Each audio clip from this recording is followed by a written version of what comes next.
everybody, this is RC Central here, and today we're going to be looking at my FPV setup.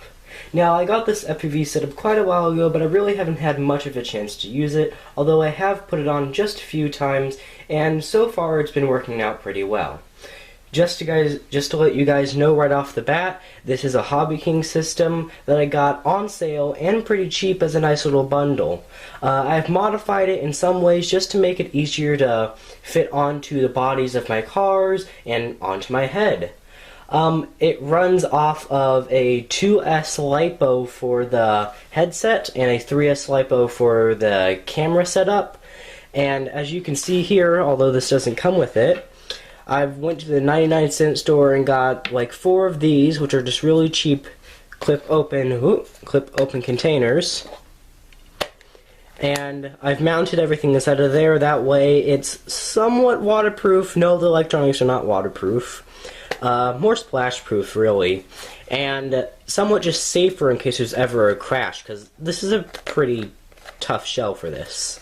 It's a 5.8 gigahertz setup, and it has these types of antennas, and it came with quite a bit of wires, as Hobbyking usually gives people. Some extras and things just to kind of muck about with.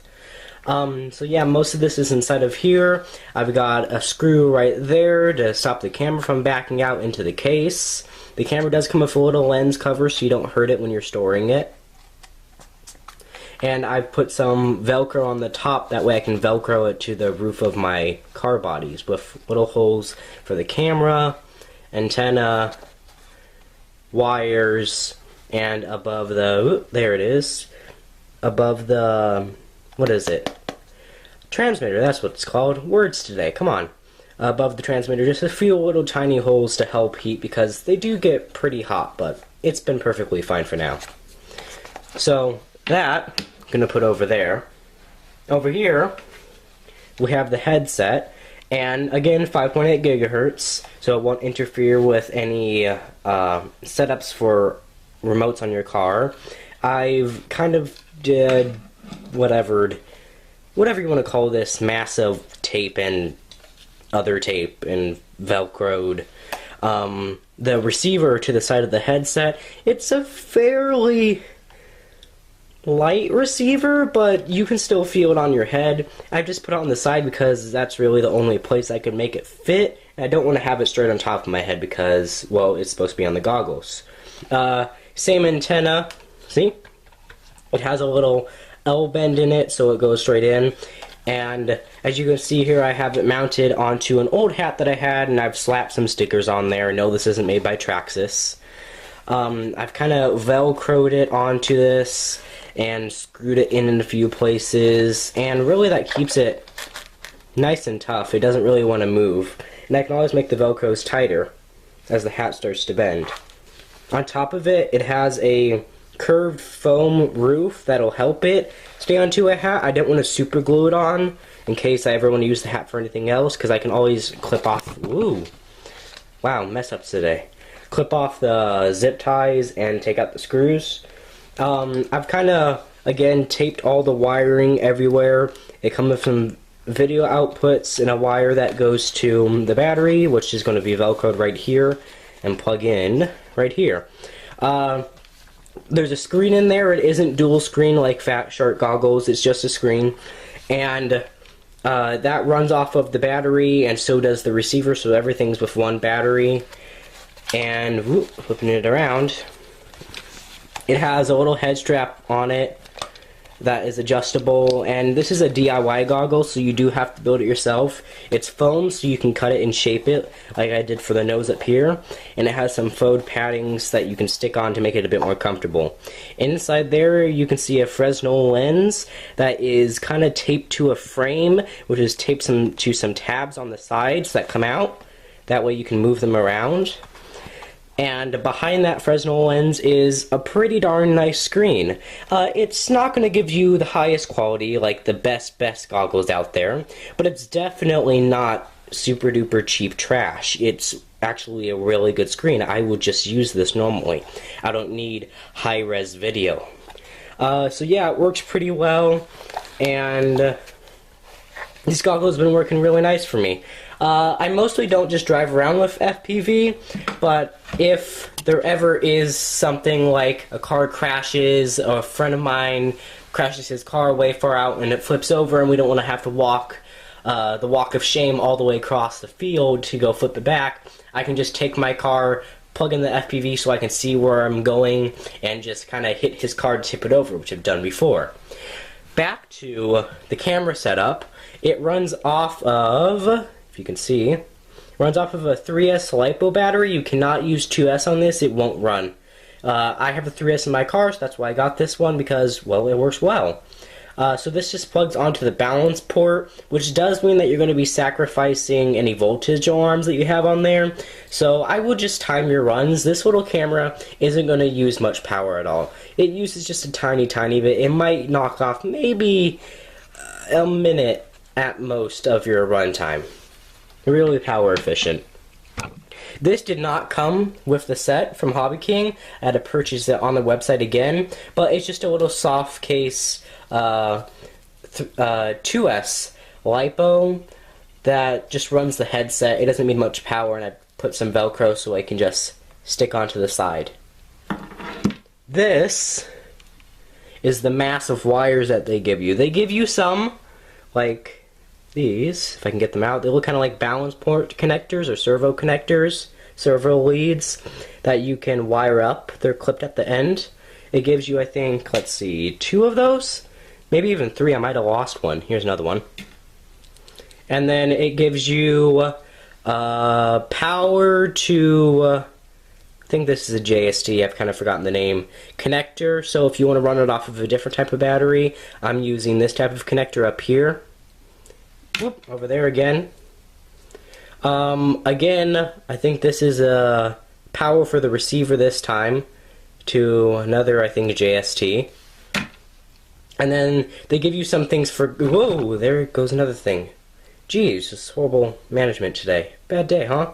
They give you a little connector that looks like it could fit onto a GoPro, another JST, and another clip thing. Drop something. And then it has this double-ended wire. Inside of here, I have this type of wire, which is kind of multiple wires. So JST connectors to LiPo, so I can pull this out. It's a different wire entirely. And then coming out of the camera and plugging into everything is this, which goes in through the side of the box with another little cable, and I think that's for audio. I think you can hook a mic up to this and have it be transmitted. I'm not sure. And there are some weird little marks on the back of the screen over here that look like they're speaker holes, but I'm also not sure about that. Don't trust me on that one, but there could be some speakers, or that's maybe just some cutouts for show. But yeah, this definitely looks like you could fit a mic in there. And inside, I kind of have it all harnessed up. It loops around in here, and then it separates off into the 2 connectors that go to the camera and to the transmitter. The transmitter is pretty nice. It's got a lot of switches on it for different channels, and then so does the receiver. It has like a 2-button setup for channels and frequencies. Not frequencies, right? Frequencies? Yeah, channels and frequencies over here. Channel, frequency, with a little, that's not tape, by the way. That's a little tiny screen that shows you numbers. Outputs on the bottom, just casual ones, some power, some AV outputs. I've only used one of them. And I mean, the great part of this is that it's dual, so you could hook this up to a separate standalone screen. So if you have a buddy that's watching you, you could just set it up and he could look through that. But yeah, this is a pretty cheap setup. I got it for sale, and I'm pretty sure it's not on sale anymore. And I don't know how prices will fluctuate, but on sale, I got this for $99. No hat, no box, no battery, but everything else came with it. And I think it'll be about $150 maybe. Don't quote me, prices change in the future. Who knows how old this video is once someone else watches it. But yeah, that's my FPV setup, and kind of just to show you how that goes onto my body. I'll show you the body.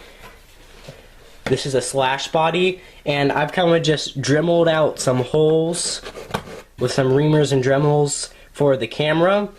One for the antenna up here, and I have an extra one for zip tie, because I used to use a zip tie. I'm not doing that anymore. I use Velcro. But I have Velcro right here, and to get this little guy into it, I take off the antenna, I put it in, it Velcros, and then I put the antenna back on, and it's really secure. It's not going to come off, it's not going to droop. So, yeah, I mean, it's a nice setup. It's really for beginners if you're just kind of peeking into it and you don't want to put $1,000 plus into it. The camera's pretty high quality too. I'm pretty sure if you hooked it up to a nice screen and without transmitting it through frequencies, just straight up to the screen, it would give you some pretty nice images. It has a little adjuster for focus, but I don't really use that, and you can put different lenses on it. Once again, don't need that. I'm pretty sure, yeah, it's a wide angle lens. That way, if you're flying this on a plane, because it's not just for cars, you could see everything around you a bit better. But yeah, that's really all that I have to say about this. Not much with it. It's pretty basic, and it's just a nice setup. It's what I use for my cars, going out retrieving people, and I kind of just wanted to see what FPV was like. 5.8 gigahertz does penetrate okay-ish. It's not going to be as good as some other frequencies, but it's okay-ish in my area. And really, I'm kind of half rural, half suburban, so I don't have that much worry. If you're going to be in a urban area, which I don't know why you'd even have RC cars like this in an urban area, it's probably not going to do anything at all, because so many buildings, so much metal, things it has to go through, not a good idea. But really, and especially if you're going up in the air, you won't have much intervene with frequencies, and I think it's just a good setup overall. And I mean, you really can't find anything like this very cheap out there, and I was just really surprised to see that Hobbyking had made something such as this. If you really want to, and you just want the camera or the screen, or even just the antennas or the wires, you could just purchase the set separately. It's kind of, they bundled multiple products together for a lower price. Words today, jeez. But really, it's just an overall good thing if you want to be basic. And yes, I'm ranting and now I'm droning this out. But really, get it? Droning, because no, it's not. Okay, I'm not gonna make that drone joke. Really, that's about it for this video. I'll see you guys in the next one. This is RC Central, and goodbye.